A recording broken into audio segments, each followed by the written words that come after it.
Então, de alguma maneira, vocês já viram que o Dr. Miguel Mitni, ele é o nosso diretor científico, e hoje ele vai falar sobre as causas da ELA. Então, é uma apresentação que ele vai fazer, e depois a gente vai ter um espaço para perguntas e respostas, tá bom?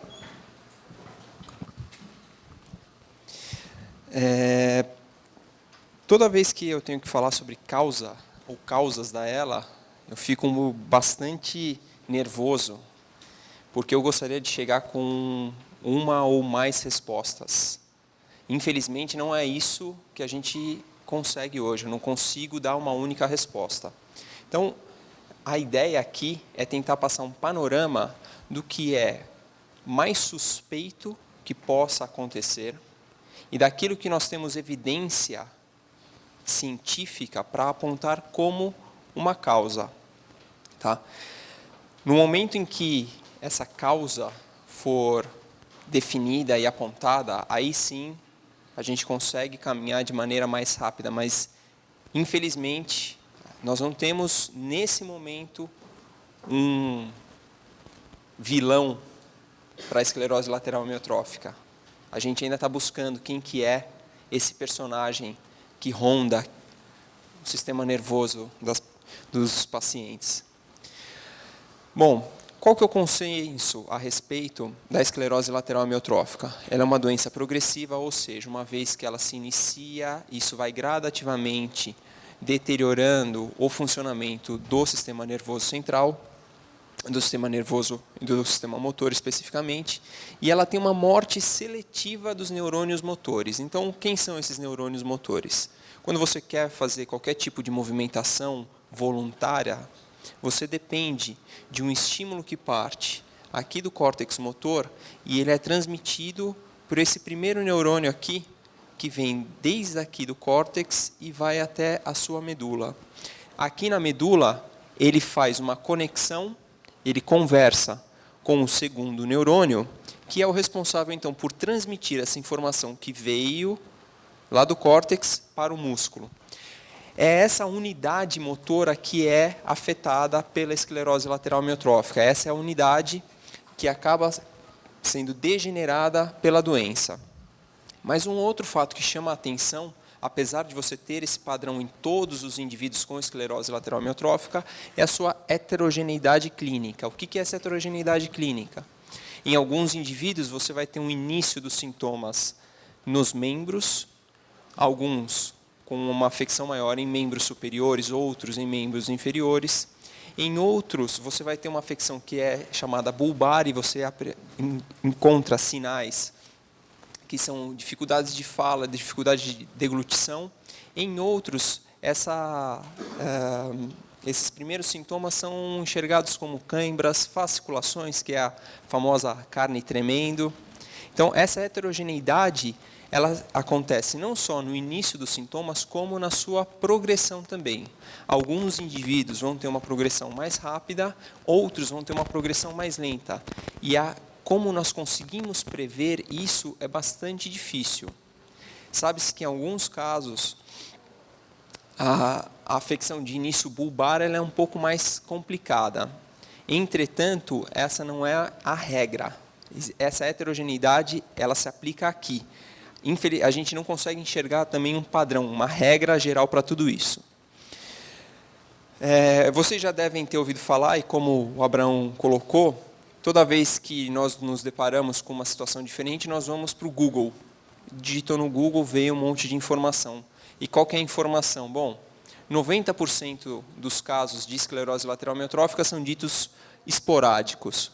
E o que é esse termo esporádico? Esporádico é porque nós não conseguimos apontar o motivo pelo qual aquele indivíduo desenvolve. Eu não enxergo nenhum padrão atrás desse indivíduo. Só que quando você olha para alguns estudos que já foram realizados em diversas populações, alguns achados parecem ser uma pista para aquilo que possa vir a ser uma real causa. Então, dentre eles, lá para os idos de 2002, 2005, um promotor italiano chamado Adriano Chiò percebeu que o índice de esclerose lateral amiotrófica nos ex-jogadores da Liga Italiana, ele era 8 vezes maior do que o restante da população. E ele foi atrás dessa informação. E ele foi curando, até o ponto em que ele observa realmente que esse é um nível de afecção de ex-jogadores que é muito maior do que qualquer outra população estudada até então, com exceção da ilha de Guam, que eu vou comentar um pouquinho mais à frente. Isso o levou a criar uma hipótese de que a esclerose lateral amiotrófica seria talvez gerada por um excesso de estimulação do sistema motor, um excesso de atividade desse sistema. Esse é um parâmetro ainda bastante discutido, porque essa observação foi feita nos ex-jogadores da Liga Italiana, em alguns ex-jogadores de futebol americano nos Estados Unidos. Entretanto, para outros esportes, para outras modalidades esportivas que requerem, muitas vezes, até um esforço maior do que o futebol, isso não foi encontrado. Então, fica aqui uma sugestão, porém que ainda necessita de comprovação. Quando nós olhamos para outros estudos populacionais, em relação a que tipo de atividade o paciente realizou durante a vida, a que tipo de trabalho ele fez durante a sua vida, nós vemos uma relação com aquela exposição a campos eletromagnéticos, ou seja, indivíduos que trabalhavam com conserto daquelas redes de luz, indivíduos que estavam próximos a usinas que geravam luz, porque toda movimentação de corrente gera campo eletromagnético. Essa exposição a campo eletromagnético seria, então, um fator que aumentaria o risco de desenvolvimento da doença. Da mesma forma como o consumo de cigarro. Esse também foi outro aspecto envolvido com a doença. E aqui, o que mais chama a atenção é essa questão dos militares. Então, observando para ex-combatentes da Guerra do Golfo, lá do início da década de 90, um estudo mostrou que os indivíduos que eram ex-combatentes e que haviam servido àquela guerra tinham de cerca de 3 a 4 vezes uma incidência maior da doença. Então, ficam aqui alguns estudos avaliando essa suscetibilidade aumentada, e nesse caso específico aqui da Guerra do Golfo, chama a atenção porque provavelmente essa foi a primeira guerra onde foram utilizadas armas biológicas. Nós não sabemos que tipo de exposição esses indivíduos foram, a qual tipo de exposição eles foram colocados. Então, provavelmente algum agente químico presente nessas armas possa ter disparado a doença. Entretanto, isso necessita de bastante comprovação. Nós precisamos de um número cada vez maior de indivíduos sendo avaliados para poder afirmar isso com certeza. Como eu comentei, um local onde a incidência dela foi muito grande é na ilha de Guam. E o que é essa ilha? Essa ilha é uma ilha no Pacífico, que lá para os idos da década de 50 apresentava cerca de 50 vezes mais indivíduos com ela do que o restante do mundo. E aí, o que chamava atenção nessa ilha era a dieta dos indivíduos. Então, esses indivíduos costumavam ter em sua dieta a ingesta do flying fox, que é um morcego, que era uma iguaria no local, e que muitos deles reportavam esse uso, etc. e tal. Mas o que foi sendo colocado é que esse morcego fazia a ingestão de cica. Cica é uma planta que é bastante comum ali na região, e que essa cica, quando ela cresce, ela necessita que exista a presença de uma cianobactéria na sua raiz. E essa cianobactéria, dentro do seu metabolismo, ela gera um subproduto que é chamado de BMAA. Esse BMAA foi identificado como um agente neurotóxico. E esse BMAA faria o quê? Então, esse BMAA ele se incorpora dentro da célula e isso provoca uma degeneração. Mas qual que seria a teoria aqui? As cianobactérias produzem esse BMAA que é acumulado nas raízes das cicas, que são comidas pelos morcegos, só que esses morcegos, ao longo da vida, não conseguem eliminar isso do seu organismo, e eles acabam acumulando. Uma vez acumulado, isso entra na ingesta do ser humano, e você tem, então, um alto índice de BMAA sendo encontrado no sistema nervoso desses pacientes. Esse é um fenômeno de biomagnificação, e fica aqui, então, a primeira evidência de que existiria um fator ambiental sendo o responsável pela esclerose lateral amiotrófica. Nós falamos sobre a ELA esporádica, 90% dos casos, nós falamos sobre a ilha de Guam. Restaram aí cerca de 5 a 10% que nós chamamos de ELA familiar. E essa é a única forma em que nós conseguimos apontar, algumas vezes, quem é o responsável pela doença. O que eu estou chamando de ELA familiar? A ELA familiar é uma forma onde o indivíduo transmite a doença de uma geração para outra, ou você observa um padrão, ou seja, se nós olharmos aqui, aqueles que estão marcados em preto, eles transmitem os seus genes para os demais indivíduos. Então, nesse aspecto, nós conseguimos enxergar um padrão. Então, boa parte dos estudos que acontecem com a esclerose lateral amiotrófica tem base nessa forma de ELA. Por quê? Porque é a primeira forma onde eu tenho uma pista de um causador. Eu enxergo o vilão para essa doença neurodegenerativa. E quem são os vilões aqui? Quem são os responsáveis aqui? Se nós olharmos lá no início da década de 90, nós apontávamos um único vilão, que era um gene chamado SOD1.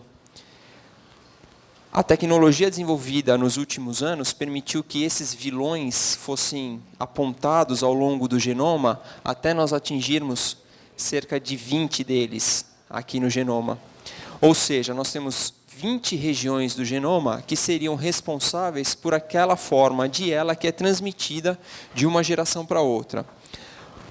Eu vou falar um pouquinho mais a respeito de alguns desses genes, que são SOD1, o FUS, o UVAP-B e a ORF72, porque provavelmente vocês já tiveram contato com eles. Então, o SOD1 foi o primeiro a ser identificado.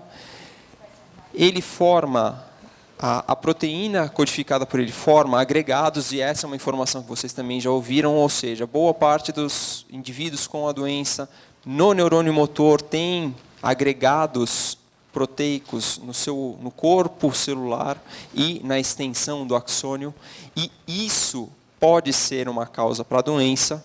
Esse é um padrão bastante recorrente.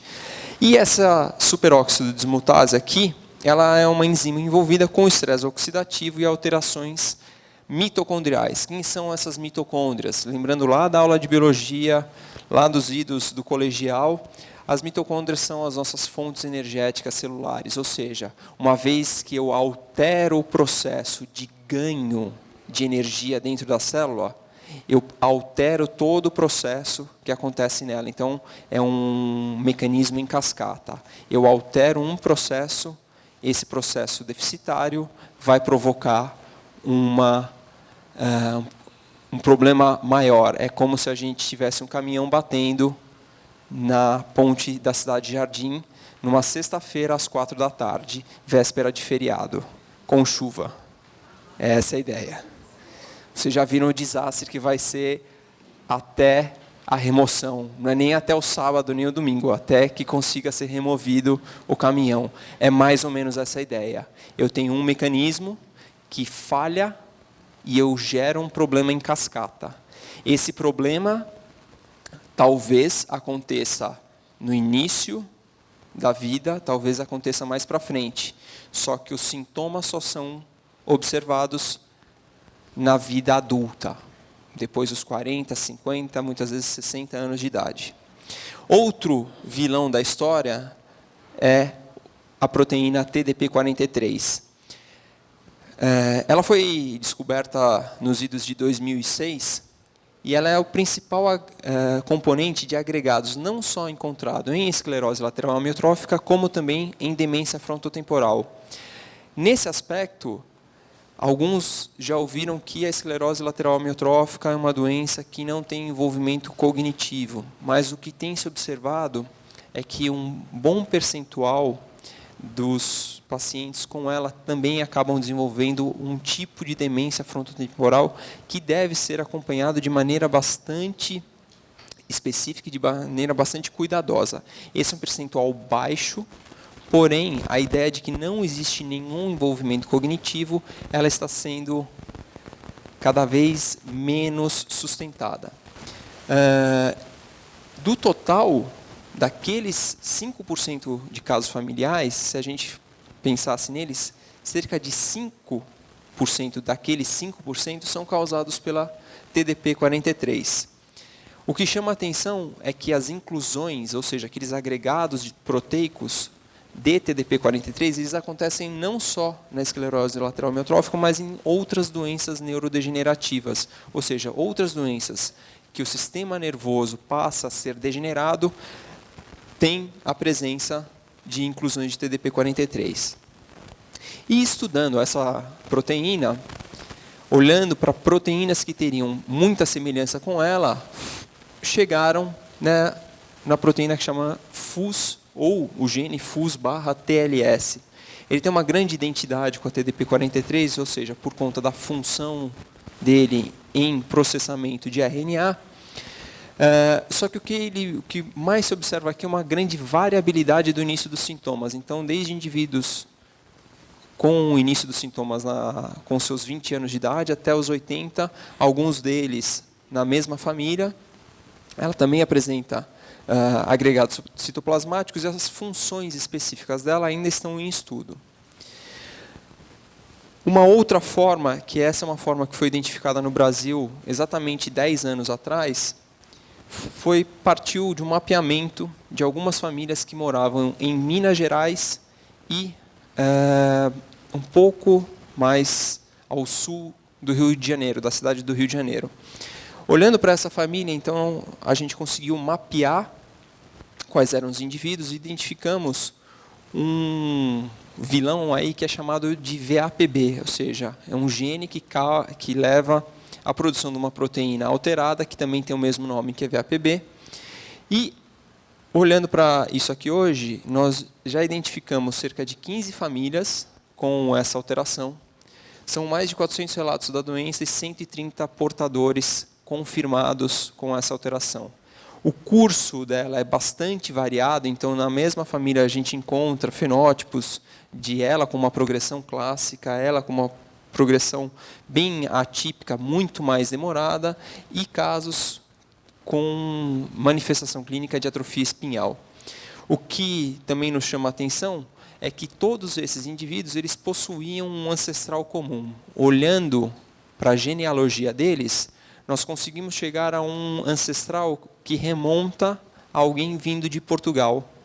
Ou seja, essa alteração ela vem sendo transmitida a muitas e muitas e muitas gerações. O que a gente espera realmente é conseguir trabalhar de maneira que isso seja cessado.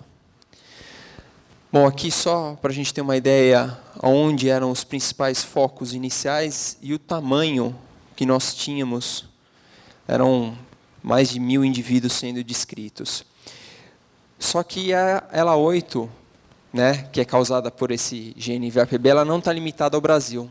Nós temos relatos da ELA8 na Alemanha, só que um paciente com origem distinta, o que para nós indica que essa posição do genoma ela é um hotspot, ou seja, ela é um ponto que pode ser alterado e que, quando alterado, causa a doença. Ele é um ponto de maior fragilidade do genoma. Por isso que a identificação desse indivíduo aqui, lá na Alemanha, sem relação nenhuma, é tão importante para nós identificarmos quais seriam as regiões do genoma que nós teríamos que ter maior cuidado, maior visibilidade a respeito. No Japão também foi encontrada essa alteração, porém nós não conseguimos analisar se ele pertenceria ou não, se existiria a possibilidade ou não de um haplótipo comum, ou seja, de algum tipo de ancestralidade. E alterações em outras posições desse mesmo gene também foram encontradas na Grã-Bretanha e na Holanda, sendo que na Holanda esse indivíduo apresentava tanto a alteração da VAP-B quanto essa expansão do C9orf72, aqui eu vou chamar apenas de ORF72 do cromossomo 9. Olhando para esse aspecto do genoma, qual que é a pergunta que muitos fazem? Bom, o que o genoma tem a ver com os casos familiares? Então, ele é o fator que é transmitido de uma geração para outra. E nos casos em que eu não consigo explicar a doença, existe alguma alteração desses casos que seria comum? Ou seja, existem regiões do genoma que são mais instáveis e que poderiam, ao longo da vida, sofrer alterações e causar a doença? Então, olhando para isso, esse grupo dos Estados Unidos identificou a ataxina 2. A ataxina, ela é um gene que causa uma doença que é a ataxia espinocerebelar. Porém, você tem alguns níveis dentro dele. Se você tem níveis, todo mundo aqui tem ataxina no seu genoma, mas até um determinado nível, ela não causa problema nenhum. Existem níveis que nós chamamos de pré-mutação, ou seja, em que o genoma está um pouco mais instável, e o nível já de mutação em si. Essa pré-mutação, em que ele não chega a causar ataxina, foi encontrada em cerca de 5% dos pacientes com ela esporádica, ou seja, realmente, algumas regiões do genoma eles são mais instáveis e poderiam, sim, causar a doença, teriam relação com a doença. Isso ainda precisa ser bastante explorado, mas o modelo que foi avaliado para sustentar essa hipótese ele é bastante robusto, o que não justifica sair fazendo um teste para ataxina para qualquer paciente de ELA, tá certo? E aqui o grande hit do momento, que é a ORF72. Cerca de 70% dos casos com ELA familiar, de ELA transmitida de uma geração para outra, não eram resolvidos. E após a descoberta desse gene aqui, da ORF72, 40% deles passaram a ter um CEP, ou seja, está ali o vilão. Novamente, nós temos aqui expansões do genoma, regiões de instabilidade, que são transmitidas, nesse caso, de uma geração para outra. Observados em diferentes populações, você tem cerca de 46% dos casos familiares na Finlândia sendo respondidos, e em algumas populações específicas de regiões na Grã-Bretanha, isso chega até 70%. Ou seja, por que ele está o hit do momento? Porque ele pode responder boa parte desses casos que não eram respondidos até então. E existe também uma linha de pesquisa buscando alterações nesse gene em indivíduos que têm a forma esporádica, ou seja, por que não buscar isso? As avaliações aqui ainda são bastante variadas, você não consegue muitas vezes apontar se o indivíduo que estava com a doença, principalmente em famílias pequenas, se ele era um caso familiar ou esporádico, mas isso ainda está em estudo. E por que eu chamo isso aqui de grande hit do momento? Porque apesar de 3 anos de identificação desse gene, já foi proposto uma forma de combater os agregados que ele forma. Ou seja, como acontece em outras formas da doença, esse gene provoca alguns agregados, e aqui são agregados um pouco distintos, porque são agregados de RNA que se formam, e esses agregados podem ser combatidos usando o que nós chamamos de oligonucleotídeos antissenso. Bom, quais são as hipóteses, então, que nós comentamos aqui a respeito? Preciso dar uma acelerada. A gente falou sobre esse excesso de atividade, ou seja, a excitotoxicidade que seria causada pelo glutamato, e aqui nós temos a evidência aí, o riluzol que os pacientes tomam, ele tem um efeito a respeito da recaptação do glutamato. Os danos gerados pelos radicais livres, no caso, como eu comentei com vocês, da SOD1, algumas reações inflamatórias que teriam relação com as células da glia, vou falar aqui um pouquinho nos próximos slides, e um sistema de controle de qualidade das proteínas que permitiria ou não a formação desses agregados. Tá certo?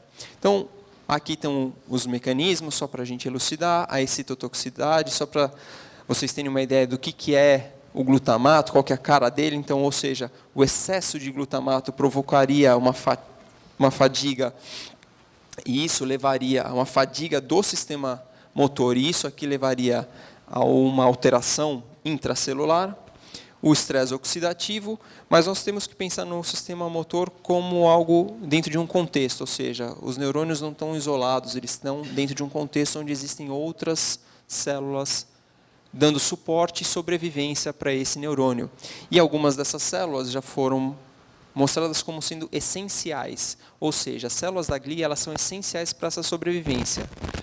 O que se tem como hipótese corrente também é que não apenas o próprio neurônio acaba morrendo, mas se a célula da glia estiver afetada, ela vai causar a morte. Ou seja, se eu tenho o indivíduo que dá suporte sendo afetado, o neurônio motor não tem como sobreviver. Isso aqui foi observado não em um único estudo, em mais de um estudo, e alguns deles com modelos in vitro bastante robustos.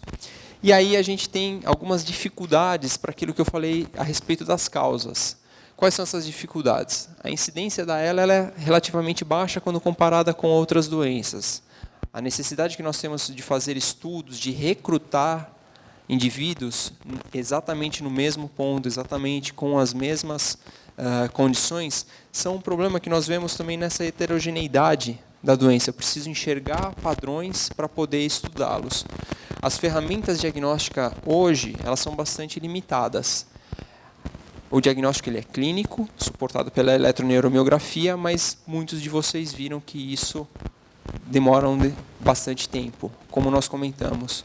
Não são todos os profissionais que acabam conseguindo observar a ela até que o paciente consegue chegar numa equipe especializada, por exemplo, a equipe da Escola Paulista de Medicina. Então, a gente conseguir disseminar essa informação é bastante importante, como nós comentamos anteriormente. E esses processos todos que eu comentei aqui para vocês, eles são processos complexos, não são processos totalmente elucidados, e são processos que levam a uma quantidade de estudos enorme para que a gente consiga ter uma resposta final, ou seja, essa questão de causa e efeito, nesse sentido, ele é muito difícil de ser apontado. Por isso que eu peço até desculpas por não conseguir responder. Qual que é a causa da ela? Eu não tenho um único cara para dizer. Nos casos familiares, eu aponto alguns vilões. Nos casos esporádicos, nós temos algumas sugestões, mas, infelizmente, nós não temos ainda, olha, é esse cara aqui e a gente vai cuidar só disso. Por isso que o cuidado que é levado à ação de uma equipe multidisciplinar, ele é tão importante, porque da mesma forma como esse processo é complexo, cuidar do paciente também é uma tarefa bastante complexa. Obrigado pela atenção de vocês.